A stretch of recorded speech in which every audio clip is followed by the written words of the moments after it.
Dulu itu sebenarnya saya itu pernah usaha lele. Nah di lele itu saya tekuni kurang lebih hampir 5 tahunan lah. Sebenarnya berjalan. Awal-awal itu mudah karena di desa saya ini belum banyak yang menerjuni pelihara lele. Nah, makin ke sini mungkin persaingan hidup semakin ekonomi semakin sulit. Terus saya berubah mencoba di bidang ternak domba. Nama saya Fatur Rahman, umur saya sekarang 38 tahun. Saya tinggal di Desa Banjarsari, tepatnya di RT 2 RW 1, Desa Banjarsari, Kecamatan Bejen, Kabupaten Temanggung. Inspirasi saya untuk beternak domba itu yang pertama ya saya sering ikut kajian-kajian. Ternyata domba itu termasuk binatang yang bisa dibilang training untuk Rasulullah sendiri. Nah, saya pikir domba ini termasuk binatang sunnah untuk kita pelihara. Kemudian yang kedua ya inspirasi saya itu dari tetangga saya sendiri. Yang namanya beliau itu Mas Andrianto. Beliau itu bergelut di dunia domba itu dibanding saya itu masih lama saya, Mas, tapi kok beliau itu perkembangan dombanya itu luar biasa. Nah, inspirasi saya salah satunya dari situ, Mas. Makanya saya tiru-tiru, sekarang malah kebablasan jadi senang dengan beternak domba sendiri.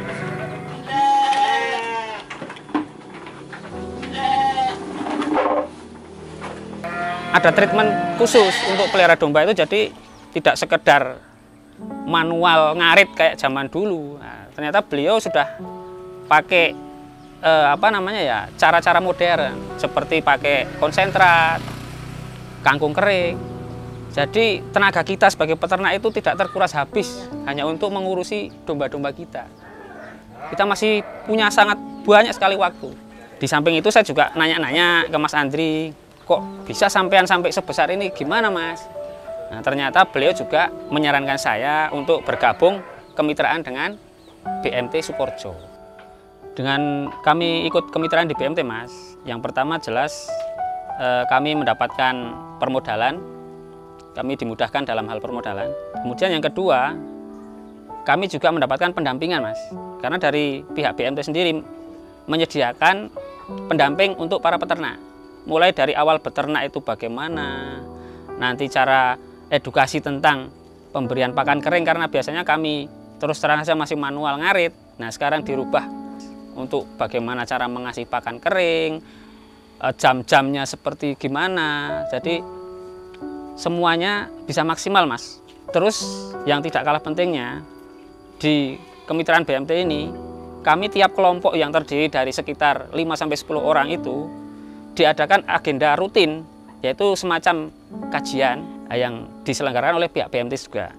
Jadi di samping kita juga mendapatkan income duniawi, untuk akhiratnya juga terpikirkan, Mas. Itulah nilai plusnya kita bermitra di BMT Bismillah Sukorejo.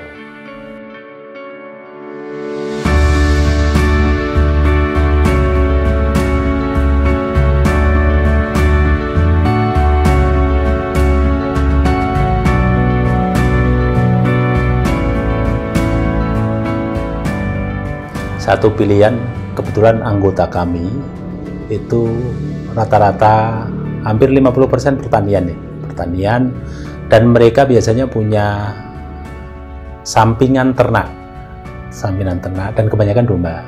Memang beberapa sapi, tapi domba menjadi pilihan kami karena satu, nilai ekonomisnya yang terjangkau oleh sisi anggota kami pada sisi permodalan, karena modalnya tidak begitu besar sebesar sapi.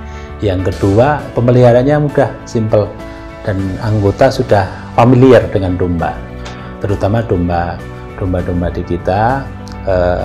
Kebanyakan anggota sudah memang biasa main domba.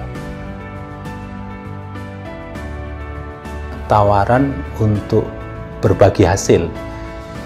Kenapa pilihan ini kita pilih? Karena masyarakat kita sudah terbiasa juga dengan sistem gaduh ya. Gaduh, polanya kita gaduh. Anggota tinggal menyiapkan kandang gitu, dan tenaga otomatis gitu. Nanti kami yang akan suplai untuk dombanya plus pakan. Ditambah pendampingan untuk pembinaan kita akan lakukan. Untuk sistem kerjasama peternak dengan BMT, Mas, yang saya ikuti, itu sistemnya bagi hasil, Mas. Dari hasil bersih, peternak dan BMT bersepakat untuk pembagian hasil itu 50-50. Itu bagi kami peternak ya sudah sangat nyaman sekali, Mas. Sangat menguntungkan sekali bagi kami. Sistem kelompok kami sebenarnya lebih ke basic geografis. Jadi biar mereka berdekatan. Biasanya kita pilih anggota kita yang secara ketokohan dan kedekatan kita sudah cukup dekat. Mereka merekom beberapa warga atau anggota kami di wilayah setempat. Gitu. Jadi pilihannya karena geografis sehingga mudah kita memantau. Saat kita melakukan pembinaan, kunjungan, pantauan kepada domba-dombanya lebih mudah.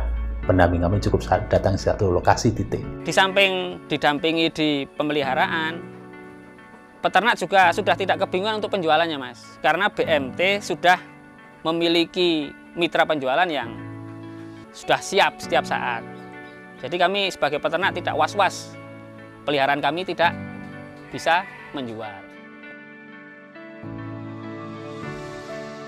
Untuk mendapatkan bantuan dari BMT itu menurut saya sangat mudah. Kita cukup datang ke kantor pelayanan, di sana kita cuma istilahnya ke teller ya, untuk meminta persyaratan. Kita cuma ngisi formulir dan syarat-syaratnya juga menurut kami sangat mudah. Bagaimana mindset beternak yang tadinya itu biasa-biasa saja ya, beternak domba kapasitasnya kecil, kita coba geser mindsetnya menjadi bahwa beternak domba itu sesuatu yang keren, gitu ya. Karena ini beternak dengan cara yang berbeda dengan yang lama, benar. Edukasinya beternak dengan pola modern. Satu orang yang dulunya hanya bisa mengelola dengan kapasitas 5-6 ekar domba, sekarang bisa sampai ratusan, gitu ya. Kita pakai standar minimal 30 lah, 30 biar angka ekonomisnya masuk. Ini edukasi kita, pengenalan di bagaimana usaha ternak di petani itu kita coba mulai kenalkan pada sisi skala ekonomisnya gitu. Jadi sisi ekonomisnya ada 30 domba. Tapi sesungguhnya bisa satu orang mengelola sampai 200 domba, 300 masih memungkinkan gitu. Ini edukasi pertama pada sisi cara berpikir. Terus yang kedua tentu saja dengan pola yang baru ini mereka juga perlu edukasi lagi. Bagaimana mengelola domba dengan jumlah besar padahal biasanya mengelola kecil gitu ya. Tadi kita ajarkan pola bagaimana tentang perbaikan kandang, pola kandangnya gitu kan. Agak berbeda dengan pola yang dulu gitu ya. Pola kandang baterai, tempat pakan yang sudah kita siapkan, tempat minum yang tinggal putar kran gitu kan. Jadi lebih efisien pada pengelolaannya.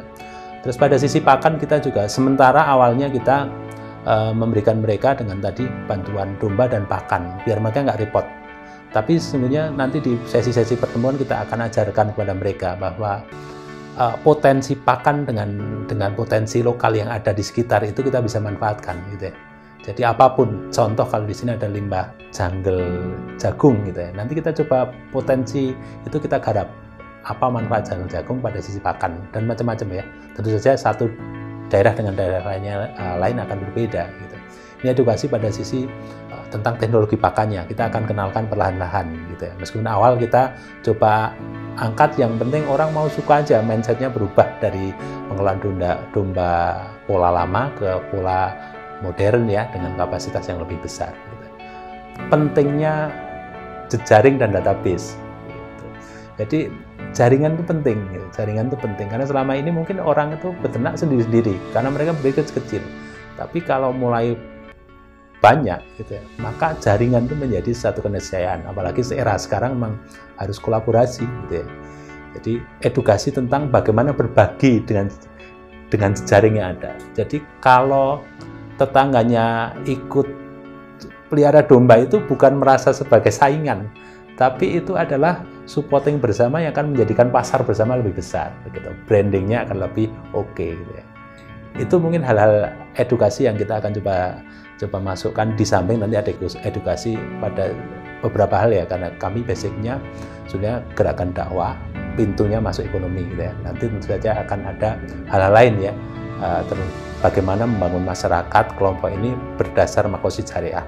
Salah satunya memang nanti ada sehat ekonominya, tapi sisi lain kan kita akan bangun tentang sehat ruhiyahnya gitu ya, bagaimana akidahnya mereka lurus, bagaimana jiwa sosialnya tumbuh, bagaimana semangat belajar pendidikan anak-anak mereka harus berpendidikan tinggi, itu kita dorong ke depan ya, goal yang kita akan garap, sehingga akan tumbuh sebuah komunitas masyarakat yang itu kuat, berbasis makosid syariah, yang tentu saja tadi menjadi harapan kami menjadi prototip masyarakat percontohan.